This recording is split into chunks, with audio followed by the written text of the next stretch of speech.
하나님도 저와 여러분을 대하실 때 우리가 주 앞에 나가서 회개하고 주님 잘못했어요 그러잖아요. 하나님이 날마다 우리에게 찾아오실 때 옛날 거 가지고 찾아오시면 보통 힘든 게 아닙니다. 그래서 예레미야 선지자는 뭐라고 하냐면 날마다 아침마다 새롭다. 시편 기자도 얘기합니다. 아침마다 새롭다. 새로우신 하나님으로 내게 찾아오셔서 나를 사랑해주고 계시다. 어제 너 이거 했지? 어제 그저께 한 달 전에 이거 했었지? 그거 가지고 와봐요. 어떻게 되나? 고통입니다. 그러면서 자기 잘난 척하죠. 자, 우리는 지금 로마서를 통해서 하나님의 진노에 대해서 배우고 있습니다. 하나님의 진노라고 하는 이 단어가 별로 듣고 싶은 말이 아닙니다. 왜? 불편하기 그지없습니다. 또 오늘 읽었던 이 본문 내용도 여러분 읽으시면서 아 이거 편하다 이러신 분 계십니까? 읽으면서 불편하죠. 살인, 분쟁, 사기, 악독, 수군수군하는 자요, 비방하는 자요. 듣기 편한 소리죠? 편하지가 않습니다. 불편할 말씀을 하시는 하나님 아버지의 마음. 내 자녀 귀하지 않은 사람이 누가 있습니까? 여러분, 내 자녀 귀하지 않은 사람이 어디 있습니까? 그런데 그 자녀가 아무리 귀해도 잠언 기자가 말하는 것처럼 초달하지 않으면, 훈계해야 될 때 징계해야 될 때 징계하지 않으면 네가 힘들어진다. 귀하지 않은 사람이 어디 있어요? 귀하지 않은 아이가 어디 있어요? 저희 교회도 이렇게 보면 훈계를 잘하는 부모들이 있어요. 어린아이들 이렇게 보면 어떤 것은 그게 얼마나 힘든 것인지, 타인에게 얼마나 불편하고 어려운 것인지에 대해서 훈계를 잘하는 부모님이 계신가 하면, 어떤 부모님들은 그냥 방치입니다. 그렇게 함으로 인해서 타인에게 어떤 불편을 주는지, 어떤 어려움이 주어지는지 그냥 놔둡니다. 귀하지 않은 사람이 어디 있어요? 내 자식 그렇지 않아요?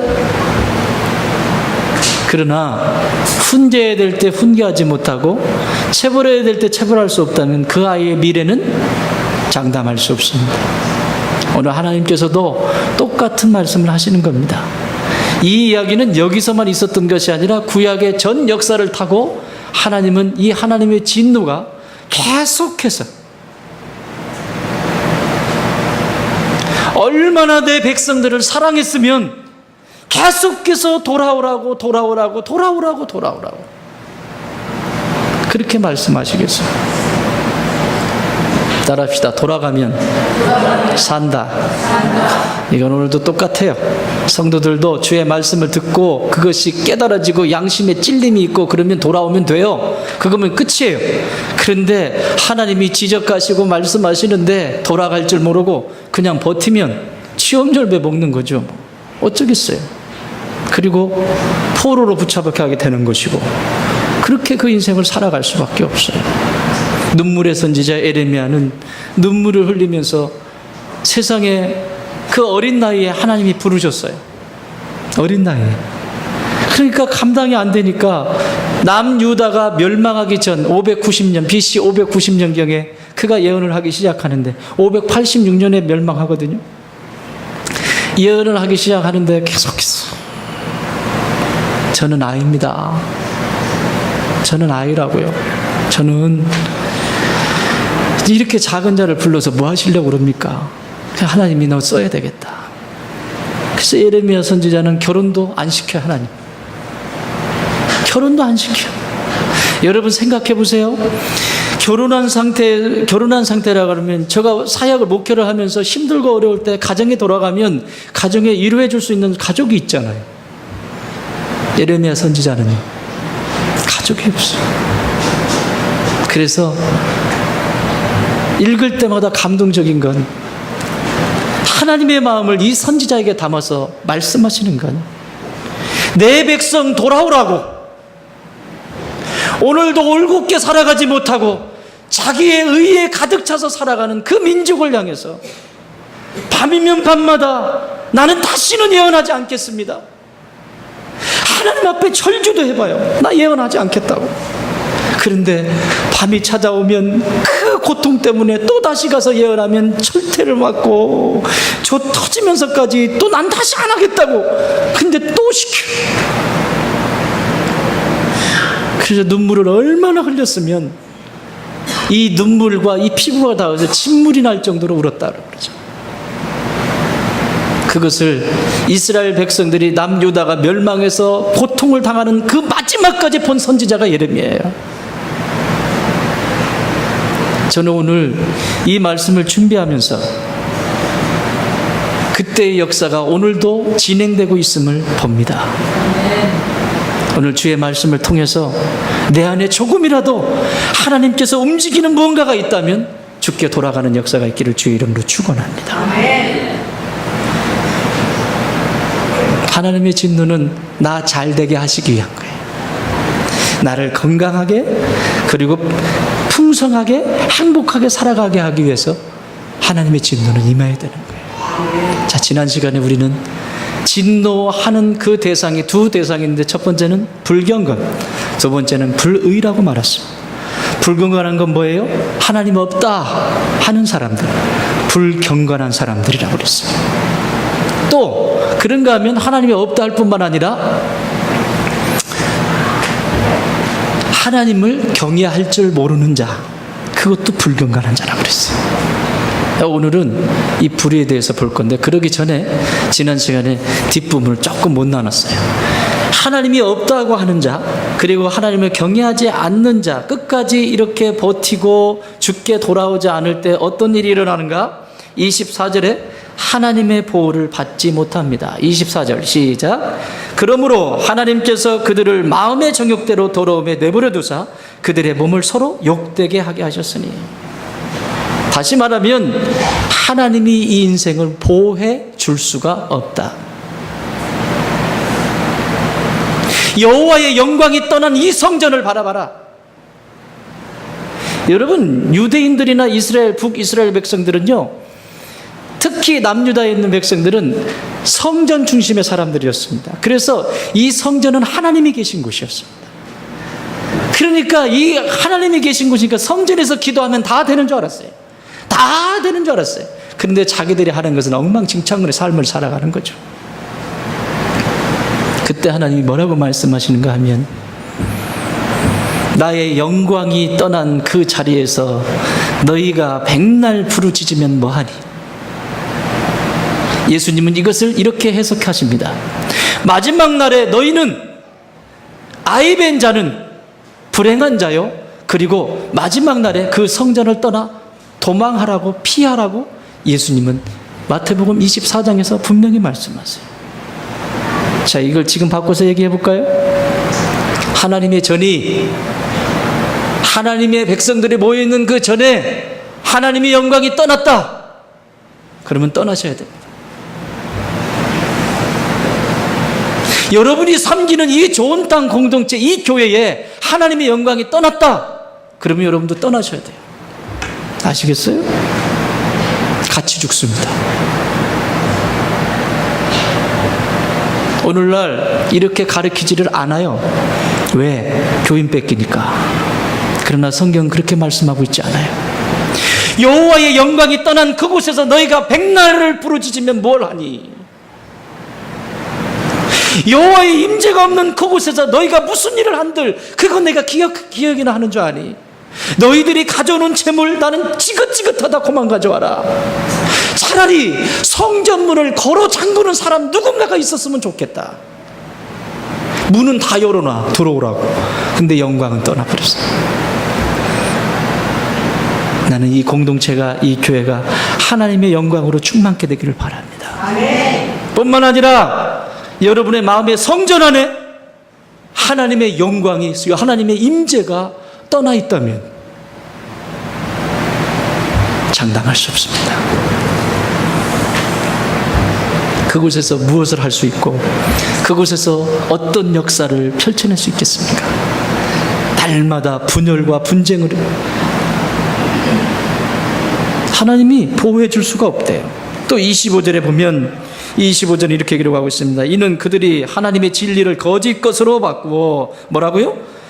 거짓 것으로 진리를 거짓 것으로 피조물을 조물주보다 더 경배하고 섬김이라 주는 곧 영원히 찬송할 이시리로다. 아멘. 무슨 얘기예요? 불경건하게 살아가는 그 인생은 첫 번째는 하나님의 보호, 하나님이 보호하실 수 있는 그 영역까지 본인 스스로가 다 찢어버려요. 보호해 줄 수 없어요. 두 번째는 진리를 자꾸 거짓 것으로 바꿔요. 바리새인들처럼. 교회의 신앙이 오래되면 오래될수록 자기가 가지고 있는 것이 전부라고 말합니다. 그게 진리인 줄 알고 착각해요. 아니요. 그것이 이렇게 여러분 그런 생각이 들을 때 이렇게 반문하세요. 내가 지금 하는 태도나 내가 지금 하는 말이 생명을 살리고 있는가? 한 영혼을 지금 살리고 있는 것인가? 그거 물으면 틀림없어요. 내가 하는 말이 아무리 옳다고 해도 그것이 한 생명을 죽이는 것이라면 하나님의 메시지가 아닙니다. 하나님은 그 한 생명 살리려고 살찌고 피 흘려 죽으셨어요. 그 아들을 내어주시기까지 사랑하셨어요. 근데 내가 죽여요? 내가 뭔데? 불경건입니다. 진리를 거짓 것으로 바꿉니다. 자, 오늘 불경건과 불인데 오늘은 불의에 대해서 함께 말씀을 나눌까 합니다. 하나님의 마음은 에덴을 창설하시고 사람들과 더불어서 교제하고 사랑을 나누고 사람들에게 좋은 것을, 모든 좋은 것을 다 주셨습니다. 누가 이것을 파괴시킵니까? 인간이 스스로 범죄함으로 파괴됩니다. 그리고 수도 없는 죄악 가운데서 살아가게 되고 고통 가운데 있게 되고 희노애락의 그 어려움들을 경험하게 되면서 살아가게 되죠.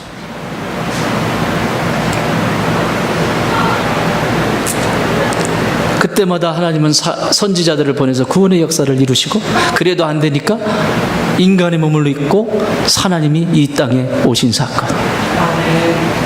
그래도 안 되니까 또 무슨 일이 있어요? 그 완벽하게 이루셨어요. 이루시고 이제는 당신의 영으로, 성령으로 누구 안에?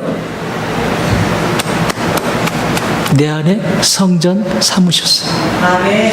하나님 아버지께서, 성부와 하나님이 영적 가족으로 우리를 부르셨다면 성자 예수님은 그 가족의 머리가 되셨습니다. 아멘.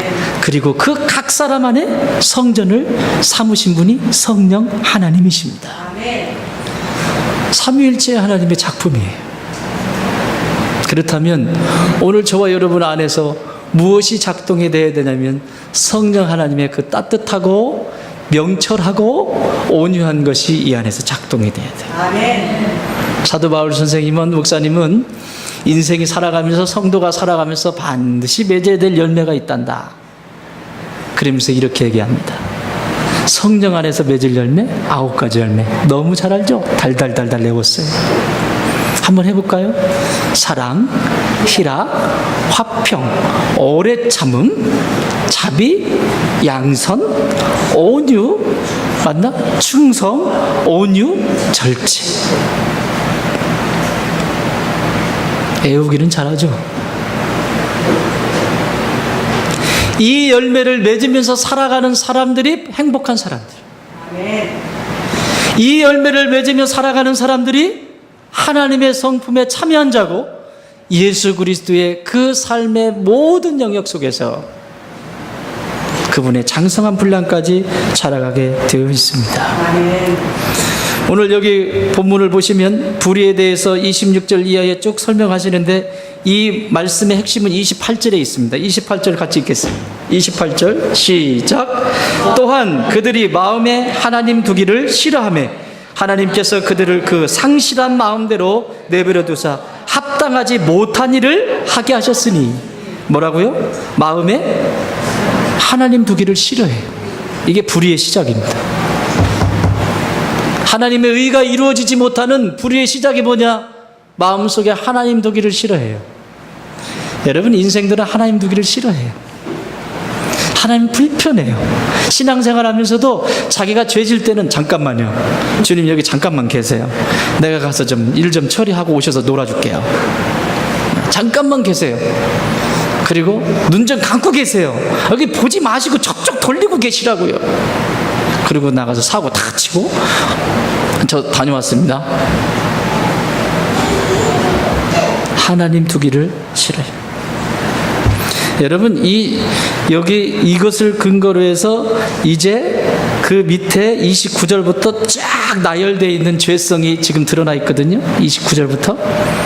마치 요즘 피서철이잖아요. 저 피서 가시려면 필요한 용품들 많죠? 응? 보트부터 시작해서 텐트, 쿠펠 있잖아요. 안 가보신 분들처럼 왜 그러세요? 있잖아요. 놀러 갈 때 그 써야 되는 거. 여름에 나가서 놀러 가요. 마치 마음에 하나님 두기를 싫어하는 사람들의 삶의 자리에 죄의 열매가 쫙 나타나는데 마치 진열장과 같아요. 지금 진열돼 있어요. 이렇게 인간의 죄에 대해서 진열돼 있어요. 저는 이 진열된 이 죄 하나하나를 이렇게 보면서 저의 과거, 내가 하나님을 알지 못했을 때의 그 과거의 삶과 그리고 현재의 삶을 딱 비춰보면서 어느 것 하나도 해당되지 않는 게 없어. 다 해당돼. 다 해당돼. 다 해당돼. 여러분 참 안 됐습니다. 이런 목사가 전하는 말씀을 듣고 계셔서. 본문을 묵상하면서 어느 것 하나도 나와 해당이 안 된 게 없어. 내 과거에 예수님을 알기 전에 삶의 자리부터 지금까지 현재까지 딱 보면 어느 것, 여기 보세요. 불의, 초악, 탐욕, 악의, 신낙조, 시기, 살인, 분쟁, 사기, 악독. 살인이 사람 죽여야만 살인인가요? 말로 죽이고 행동을 다 죽여요. 다 끝나요. 악독이 가득하고 수근수근대고 비방하고 다 있어. 다 있어. 여러분, 죄라고 하는 이 한자가 이 위에 이 눈목자를 이렇게 잡아뜨려 놨어요. 눈목자가 이렇게 돼 있잖아요. 눈목자가 이렇게 돼 있죠? 이렇게 잡아뜨려 놨어요. 그리고 밑에 아니 비자가 써 있어요. 참 신비하죠? 무슨 얘기예요? 죄라는 놈이 한자로만 푼다면 무슨 얘기예요? 꼭 아닌 것만 쳐다보는 거예요. 아닌 것도 어떻게? 삐딱하게 누워가지고 이렇게. 죄라고 할 때 이걸 상징적으로 생각한다면 내 삶의 태도를 보면 내가 매사에 어떻게 보는지, 내 눈으로 관점으로 어떻게 보는지, 이 죄예요. 이게 이거 원어적으로 풀지 않아도 한자로만 얘기해도 죄는 뭐냐, 이렇게 삐딱. 하나님이 오라고 하는데도, 하나님 부르시는데도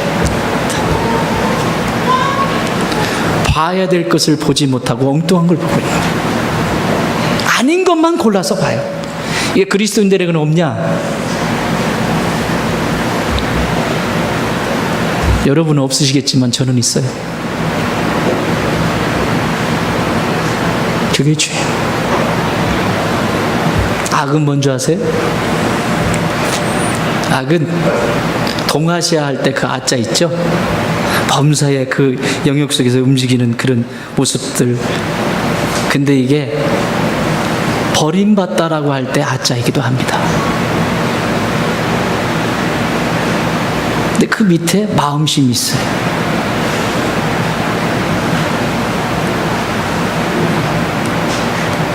이 버림받은 것이 내 안에 들어오면 들어올수록 죄를 당연히 마음에 가득 찬 거죠. 그게 죄악이에요. 아닌 것만 보고 안 좋은 것만 담고, 그게 죄악이에요. 오늘 이걸 나열을 쭉 했어요. 그런데 이걸 나열하기 전에 먼저 다루는 게 뭐냐? 하나님을 마음에 두지 않을 때 나타나는 증상이 뭐냐? 26절, 27절에 나와 있습니다. 이것은 한마디로 얘기하면 뭐라 그러죠? 이걸 호모섹스를 뭐라 그러죠? 동성애. 호모섹스. 인간이 하나님을 두기를 싫어하면 나타나는 모습인데, 여러분, 한 국가가 건강한가 건강하지 않는 여러 가지 관점이 있지만 그 나라의 성적인 문화가, 성의 문화가 얼마만큼 건강하냐, 거기에 따라서 그 나라가 건강한 나라냐 건강하지 않은 나라. 바울 목사님이 지금 로마 교회 교인들에게 보낸 편지예요. 그 얘기는요, 이 로마 시대에는 이 호모섹스가 얼마나 많았는지 몰라요. 황제부터 시작해서, 역사가들은 황제부터 시작해서 저 노예에 이르기까지. 또 어서 와요, 태운에서 왔네, 축하해. 노예까지. 그러면 이게 사회에 오히려 호모섹스를 하지 않는 사람이 이상할 정도로. 그러면 뭐를 낳습니까? 성범죄는 자동적으로 나오게 돼 있어요. 여러분, 성이라고 하는 것은 각자 부부가 책임을 져야 합니다. 하나님이 남자와 여자를 창조하실 때 이 성이라고 하는 것은 그 안에 하나님이 신비를 그 안에 담아 놓으셨어요. 아주 귀한 선물이에요. 그런데 사단은 하는 짓이 이 귀한 선물을 함부로 쓰게 만들거나 추하게 만들거나, 이게 사단이 하는 일이에요. 혹 부부가 부부의 도리를 다 하지 못했거나 내가 그렇게 하지 못한 것도 하나님 앞에 죄입니다. 건강하지 않으세요? 건강 지키세요. 부부에게만 허락하신 하나님이 주신 선물이에요. 다른 데 가서 하실래요? 딴짓하면 안 되잖아. 그런데 오늘날 보면 이게 얼마나 사회에 많은 데 있는지 몰라. 요즘은요, 저기 어디죠? 저기 석북의 박주환 목사님이 저한테 카톡으로 하나, 뭐 사진을 하나 보내줬어요. 보내줬더니 버스 있죠, 버스, 큰 대형 버스에 다 홍보를 하는 거야. 무슨 어디 모텔을 이제 홍보하는 거야. 근데 자동차로 그 모텔 숙소까지 쑥 들어간대요. 죄 짓기 딱 좋죠.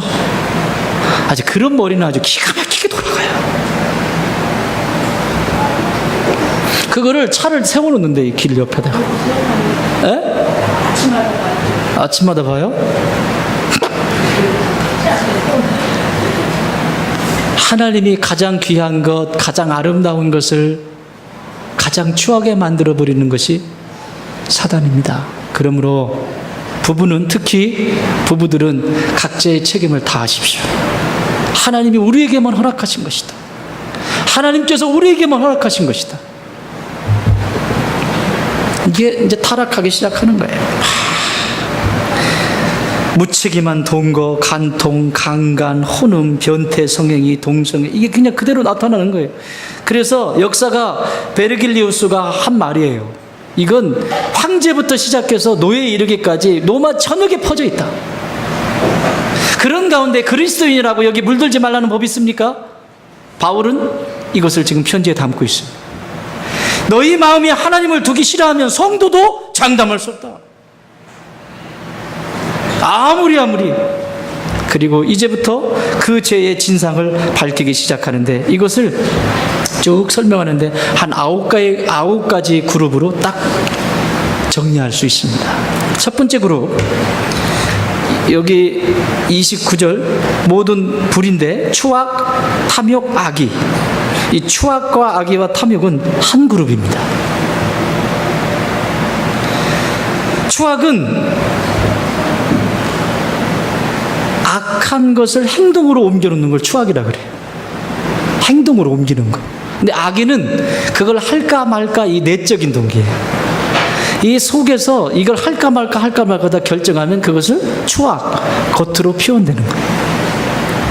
그러면 자기 멋대로 살아가죠. 욕심이 그 안에 가득 차게 돼. 이 탐욕도 같은 맥락이에요. 더 많이 가지고자 하는 터무니없는 욕망, 철저한 자기 위주의 소유욕, 아무리 가져도 만족하지 못하는 욕심. 여러분, 돼지한테 뭐라고 하지 마세요. 많이 먹는 애들을 보고 뭐라 그래요? 이 돼지 같은 녀석.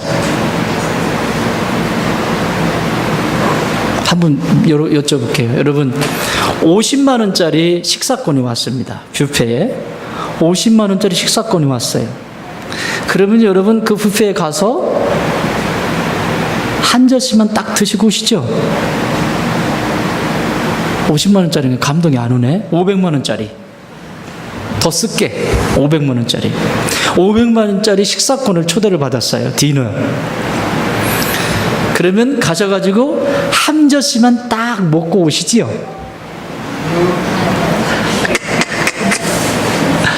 뭐 뽑아야 돼요? 본전 뽑아야 돼. 아줌마들은 또 싸기 바쁠 거야.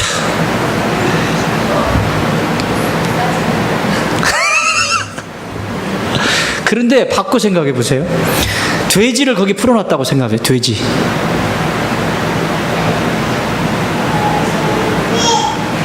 돼지가 사람처럼 그렇게 하는 줄 아십니까? 돼지는요, 자기 위에 딱 80%가 딱 차면 먹지 않습니다. 80%만 딱 차면 먹지 않아요. 근데 사람은 100%, 120%, 200% 토할 때까지 먹어. 토할 때까지. 본전 내가 뽑아야 된다. 이게 먹는 것만 그런 줄 아세요? 성욕도 그래요. 성욕도. 동물들은요, 발전기 때만 그래요. 발전기 때만. 이 씨를 번식해야 되니까. 그때 외에는 별로 관심도 없어요. 근데 인간은요, 끊임없이 그 안에 이 탐욕이 막 작동되네. 뭐가 없기 때문에? 하나님 두기를 싫어하기 때문에. 내 영혼 속에 하나님으로 만족하고 하나님의 영으로 충만하고, 그러면 그것이 생각이 안 나는데 엉뚱한 것으로 충만하게 되는 거죠. 두기를 싫어하는 거예요. 점점 두기를 싫어하고 밀어내고 욕심만 가득하게 돼요. 성령의 9가지 열매 중에서 이들이 맺어야 될 열매는 절제입니다. 그 절제 열매를 맺으면 그 사람은 건강해져요. 할 수 있지만, 가질 수 있지만, 누릴 수 있지만 그것을 포기할 수 있는 사람. 그 사람이 여기에 넘어가지 않아요. 근데 이것도 내 거, 저것도 내 거, 다 내 거. 왜 그 위에 올라가가지고 얼쩡얼쩡 돼요. 다윗. 전쟁터에 나가서 싸우라니까 위에 가서 얼쩡얼쩡 하다가 왜 남의 여인 또 건드려가지고 그 힘들어져. 음식도 마찬가지고, 예? 성욕도 마찬가지고, 짐승보다요, 이런 영역에서 보면 인간이 나을 게 하나도 없어요. 이 안에 영혼을 담아주신 것 외에 동물보다 나은 게 몇 가지나 되나 보세요. 한번 냉철하게 생각해 보세요. 냉철하게. 이 자연 질서 속에 살아가는 동물들보다 인간이 나은 거 몇 가지나 있냐고 한번 찾아봐. 있으면 얘기해 봐요. 저는 없더라고. 나를 비교할 때. 쟤네들은요, 정확하게 하나님의 질서를 따라 움직입니다. 하나님의 이 창조의 질서를 따라 그때그때 움직입니다. 근데 인간은 한도 끝도 없이 이 안에 욕심.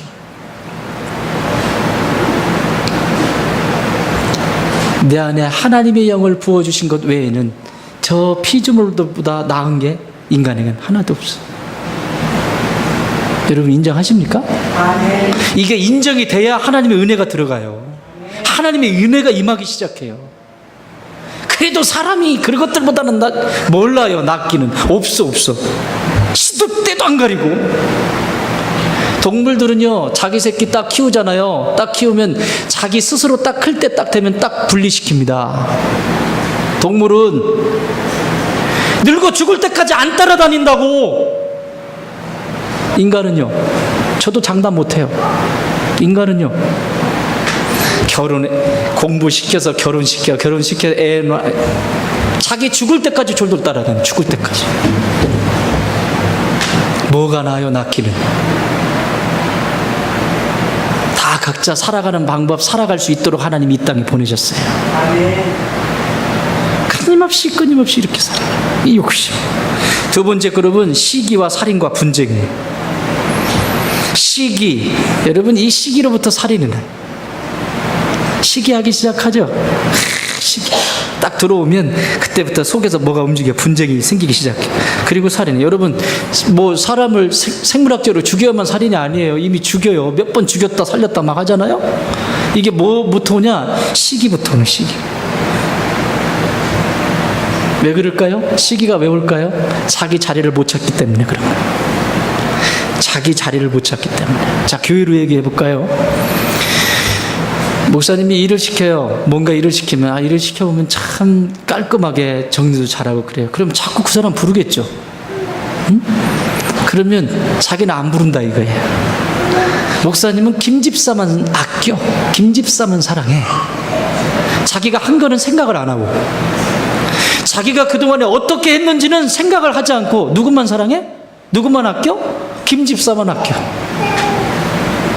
이게 시기예요. 이 시기가 시작이 되는 거예요.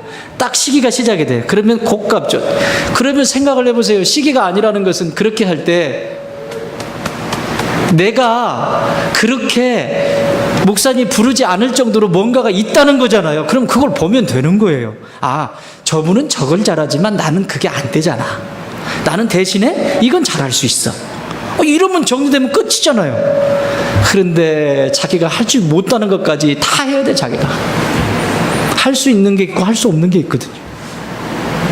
이거 보는 것이 성령의 9가지 열매 중에서 충성의 열매입니다. 신실함의 열매. 한번 그 일을 하나님이 맡겨주시면 끝까지 신실하게 열매를 맺을 때까지 신실하게 가는 사람, 그런 사람을 하나님은 찾고 계세요. 맡겨놓고도 불안하고 이렇게 하고도 불안하고, 하나님이 일 맡겨놓고도 불안해. 제가 어디가 있는지 몰라. 어디 갔어? 금방 찾아보면 없어. 하나님이 부르신 사람들은요, 게으른 사람 쓰신 적 없어요. 그리고 성실하지 않은 사람 하나님 쓰시지 않습니다.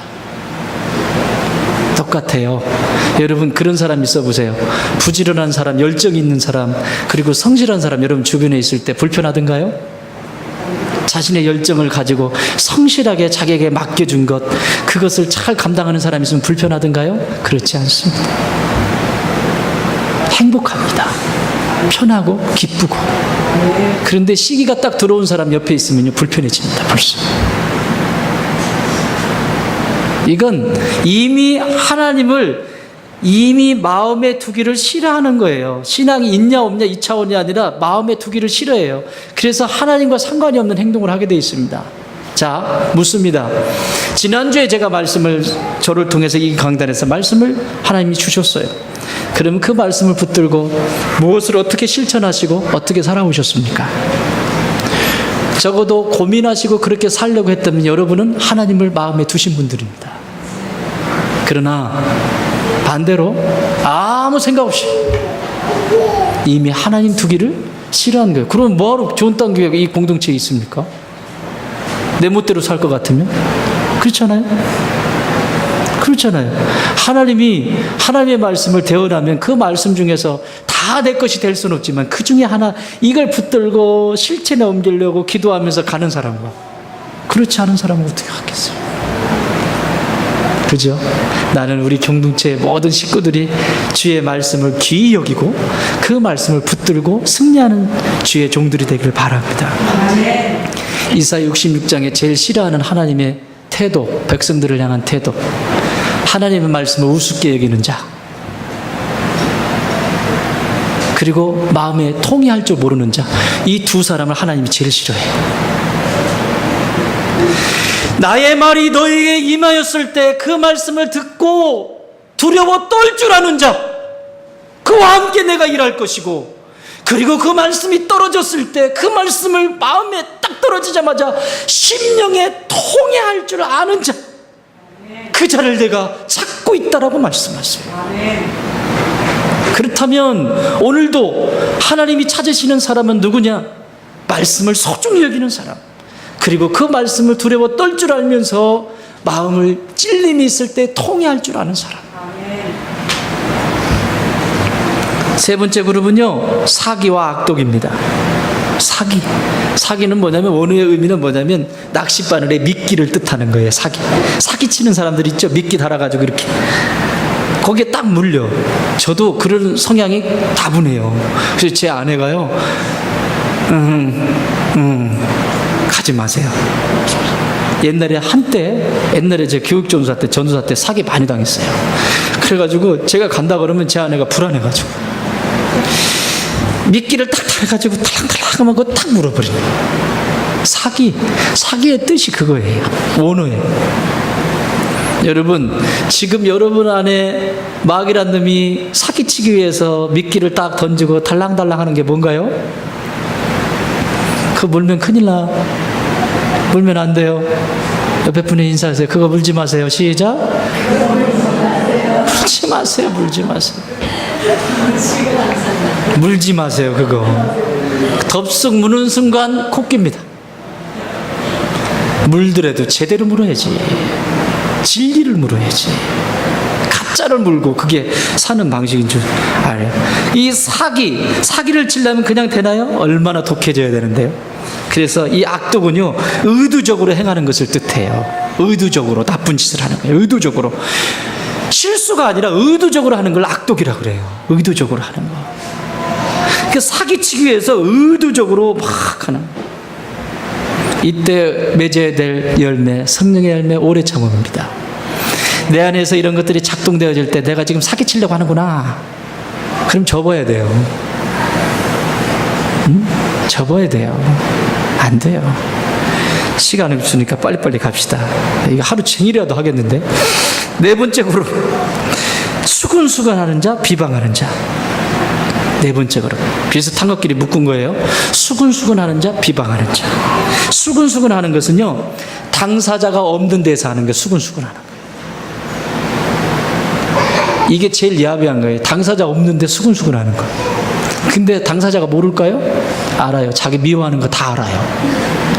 아무리 저기 캐나다가 있고 미국 가 있어도요, 자기 미워하는 거 다 알아요. 하나님이, 이 인간은 영적인 존재이기 때문에 다 알아요. 좋아하는지 싫어하는지. 내가 이게 싸울 때 그러잖아요. 내가 너한테 무슨 말 했는데, 무슨 말하기 전에 이미 표현이 다 된 거예요. 느껴지는 걸 어떻게 해요? 그쵸? 이 수근수근 되는 거. 그런데 이 수근수근 되는 것은 없는 자리에서 하는 거고, 이 비방하는 것은 대놓고 하는 거예요. 근데 중요한 건 이 두 가지의 공통적인 것은 뭐냐? 둘 다 타인을 힘들게 하는 겁니다. 둘 다. 이렇게 하든 저렇게 하든 타인을 힘들게 하는 거예요. 계속 힘들게 하는 거예요. 너와 나만 아는 것 수근수근, 면전 앞에 하는 것 비방. 두 가지 다 괴롭히는 거예요, 상대를. 성령의 열매, 화평입니다. 이 사람들이 맺어야 될 열매는 화평.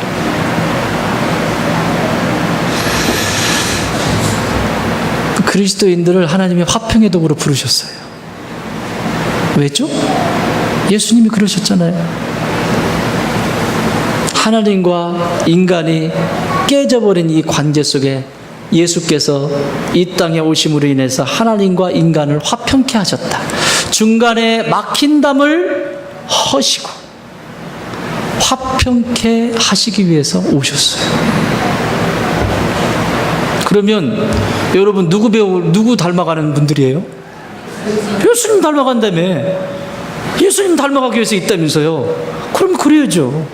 여기 있는 정 목사를 닮아가는 게 아니에요. 여러분은 제가 소개하는 예수님을 닮아가는 사람들이에요. 제가 하는 말이나 이런 것이 저의 개인 감정으로 받지도 마세요. 제 입술에서 나오는 그 말씀이 하나님 주시는 말씀이, 그 하나님의 말씀을 배우세요. 닮으세요. 제가 인격적으로 나오면 여러분들이 인격적으로 나온 게 몇 가지나 되겠어요? 여러분들이 인격이 훌륭하신 분들이잖아요. 저한테 배우면 뭘 배우겠어요? 저를 통해서 선포되어지는 메시지 속에서 하나님의 말씀을 들으라고요.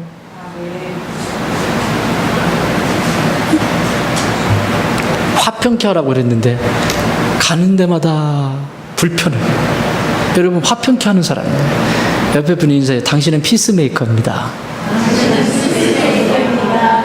근데 피스메이커인데 피스메이커 하는 사람들 있죠?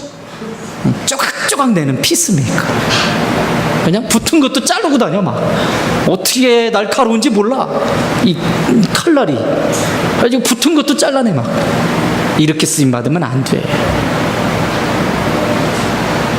떨어진 것도 붙일 수 있는 사람, 멀어진 것도 가깝게 할 수 있는 사람. 하나님이 이 사람을 지금도 찾으세요. 이게 하나님 보시기에 아름다운, 하나님이 그 안에 있는 사람들의 모습이에요. 그러니까 하나님 두기를 싫어하면 빛을 싫어하기 때문에 자꾸 이렇게 살아가게 돼 있어요. 또 하나는 다섯 번째 그룹이죠. 다섯 번째 그룹은 하나님을 미워하는 자입니다. 이게 가장 큰 죄예요. 여러분, 하나님을 미워하면 끝난 거 아닙니까? 하나님의 아들이, 하나님의 자녀가 하나님을 미워한다. 이 가장 큰 죄예요, 이거. 인간은요, 모든 인간은 하나님께로 돌아가게 돼 있어요. 가장 기본적인 거예요. 하나님께로 돌아가야 되는 게 인간이에요. 그런데 그 하나님께로 돌아갈지 않으려고 몸부림치는 게 또한 인간이에요. 왜? 어둠의 영이 그냥 놔두질 않아요. 하나님께로 돌아가려면 그냥 놔두겠습니까? 붙잡고 끌어내리지. 재밌는 거 더 많이 있다. 너 그거 하면 불편하다. 야, 생각해봐라. 지금까지도 잘 살았는데 이리 와봐. 자, 잠깐 이리 와봐. 이리 와봐. 수도 없이 메시지가, 그것도 주파수가 딱 맞아가지고 지지 끌지도 않고 정확하게 들리죠. 하나님의 음성은 흐릿해지고 그 소리는 정확하게 들리는 거예요. 그래서 당하는 거예요. 이 사람들이 맺어야 되는 성령의 열매는 양선입니다. 진짜 하나님을 미워하게 되는 이유가 네 안에 왜 있는지, 하나님의 선하심과 하나님의 인자하심이 무엇인지 볼 수 있다면 하나님과 테러할 필요가 없습니다. 사랑하는 여러분, 하나님의 선하심이 여러분의 인생을 뒤덮기를 바랍니다. 그래야 내가 선한 일을 할 수 있어요. 내가 아무리 해도 하나님의 선하심이 아니면 그것은 아무것도 아니에요. 거기는 내 교만이 들어가게 되고, 내 의가 들어가게 되고, 또 내 욕심이 들어가게 되고. 여섯 번째 그룹, 다섯 번째 그룹인가요? 여섯 번째 그룹. 자기를 과시하는데 능욕하는 자, 교만한 자, 자랑하는 자. 능욕하는 자, 교만한 자, 자랑하는 자. 이걸 한마디로 말하면요, 자기를 과시한다는 얘기예요.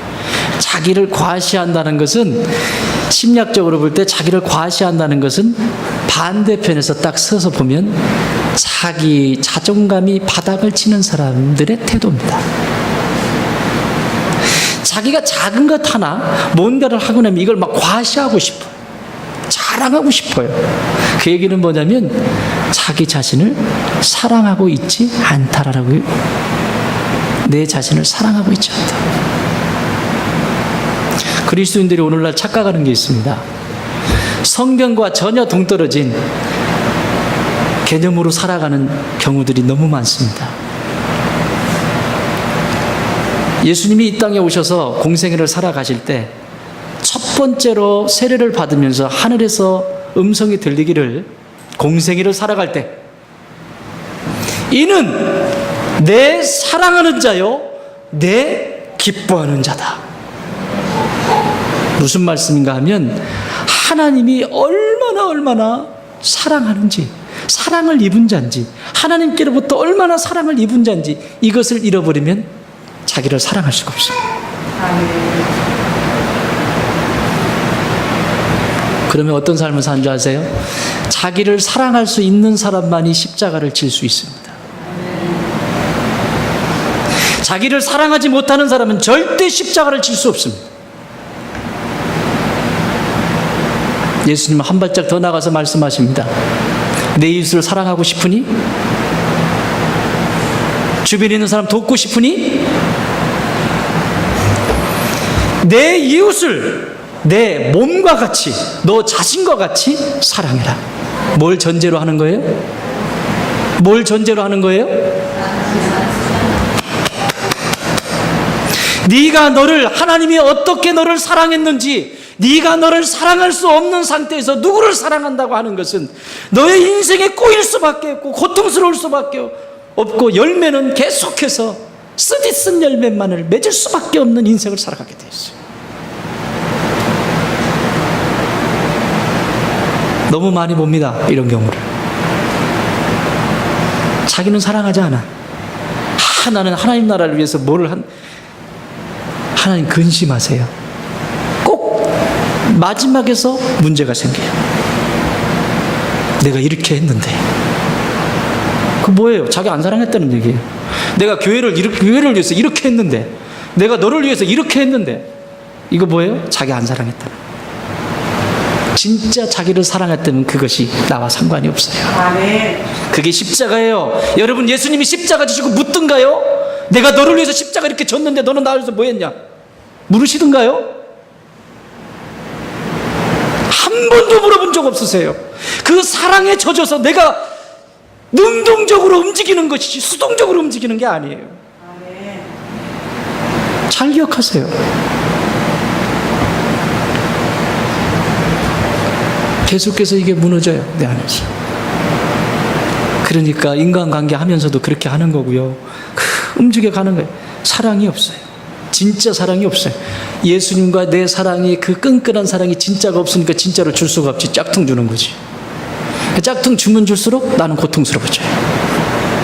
점점 고통스러워져요. 마음은 공허해져요. 그 자리, 그것이 빠져나가면, 내가 사랑이라고 했던 그 대상이 딱 있는데 그게 빠져나가면 공허해져요. 왜 그래요? 하나님이 사랑한 게 아니라 내가 사랑한 거예요. 교회도 마찬가지고 개인의 인간관계도 마찬가지예요. 하나님 두기를 싫어하는 거예요. 7번째, 악을 도모하는 자. 한 가지 악으로 만족하지 못하고 또 다른 악을 계속해서 만들어요. 이건 성령의 열매 중에서 온유입니다. 온유는 뭐죠? 힘이 있지만, 가질 수 있지만, 힘이 있지만 그 힘을 건강한 데 쓰는 게 온유예요. 얼마든지 내가 원수를 갚을 수도 있어요. 이렇게 할 수도 있어요. 그렇지만 그것을 내려놓고 하나님이 기뻐하시는 쪽으로 힘을 쓰는 게 이게 온유라고. 그 열매를 맺어가는 거예요. 그게 온유예요. 8번째 그룹, 우매한 자, 배약자. 우매한 자는 뭐예요? 남 눈치 모르는 자. 우매한 자는, 이건 원어에는 남 눈치를 몰라요. 자기밖에 몰라요. 우매한 자입니다. 하나님이 그 안에 계시면요, 하나님이 말씀하시고 하나님이 그 안에서 느끼게 하시고 하시잖아요. 성령님과 교제하면 민감하잖아요. 우매하다는 것은 몰라요. 또 배반하는 자, 배약자, 하나님을 멸시하는 미련한 자를 얘기하는 거예요. 배약자는 약속을 해놓고 약속을 지키지 않아요. 그러니까 여러분, 서원도 잘 하셔야 돼요. 하나님과 약속하셨으면 그 약속을 잘 지키셔야 돼요. 인간과의 관계 속에서 약속도 잘 지키셔야 돼요. 교회 공동체에서 무엇을 하든 약속을 지켰으면 그건 내 개인의 문제가 아니라 공동체가 함께 맺은 약속이기 때문에 그 약속을 잘 지키셔야 돼요. 그래서 언약이에요. 언약 공동체예요. 교회는 일반적인 공동체와 다르다고요. 언약 공동체라고. 언약이 뭐예요? 여러분, 신약 구약, 왜 신약 구약 얘기해요? 언약이란 얘기예요. 언약. 그 언약은 내 스스로 깰 수 있는 게 아니라 그 언약은 하나님과 맺은 언약이기 때문에 지켜야 되는 것이지 내가 깰 수 있는 게 아니란 말이죠.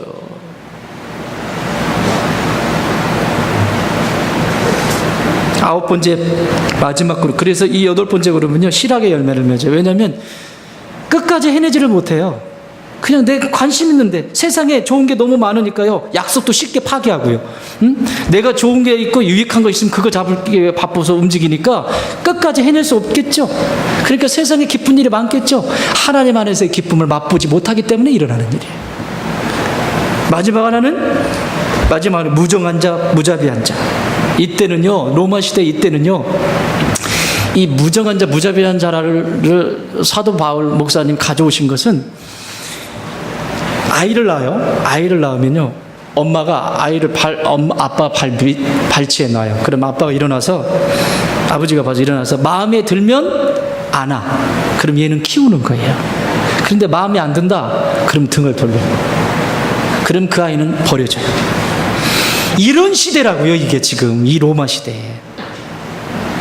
무자비하고 무정하고 그런 시대 속에서 이 그리스도인들을 향해서, 로마의 이 기독교인들을 향해서 너희들은 그렇게 닮아가면 안 된다는 거예요.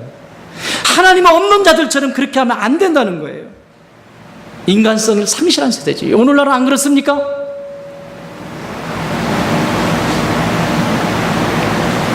자비의 열매를 맺으라는 거예요. 사랑하는 여러분, 마음에 하나님 두기를 싫어하면 그거는 열매는 장담할 수가 없어요. 그래서 오늘 주님은 우리에게 초청하시잖아요.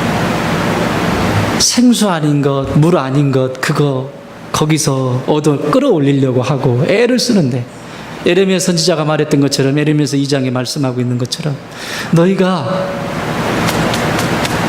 나에게 두 가지 악을 범했다. 두 가지. 여기 불이 두 가지 악을 범했는데, 하나는 생수에 근원되는 나를 버린 것. 생수가 없으면 살아야 죽어요. 죽습니다. 생수에 근원된 나를 버린 것. 두 번째, 스스로 웅덩이를 판 것이다. 터진 웅덩이. 인간 스스로 뭔가를 해보겠다라고 하는 스스로 판 그 웅덩이. 그게 너희들이 가장 큰 잘못이다. 생각해 봅시다. 생수에 근원 되신 주님과 얼만큼 연결이 되어 있었습니까? 또 이 한 주간은 얼만큼 연결이 되도록 노력하겠습니까? 하나님께 의논하고 내 스스로 파는 것이 아니라 의논하고 땅을 팔 수 있습니까? 팠었습니까? 이 한 주간은 어떻게 그 땅을 혼자 파겠습니까? 주님과 함께 파겠습니까? 이걸 이사야 선지자는 이렇게 초청하십니다. 이사야 55장 1절 2절. 오라 너희 모든 목마른 자들아 물로 나오라. 돈 없는 자도 오라. 너희는 와서 사 먹되 돈 없이 값 없이 와서 포도주와 젖을 사라. 너희가 어찌하여 양식이 아닌 것을 위하여 은을 달아주며 배부르게 하지 못할 것을 위하여 수고하느냐. 내게 듣고 들을지어다. 그리하면 너희가 좋은 것을 먹을 것이며 너희의 자신들이 기름진 것으로 즐거움을 얻으리라. 아멘. 사랑하는 여러분, 나는 우리 이 공동체의 모든 식구들이 주님의 음성에 귀를 기울이기를 바랍니다. 아멘. 그리고 내 안에 불경건하거나 불의하거나 그런 것들이 있다면 내어놓으십시오. 이 말씀을 묵상하면서 감사한 세 가지가 있었습니다. 첫 번째,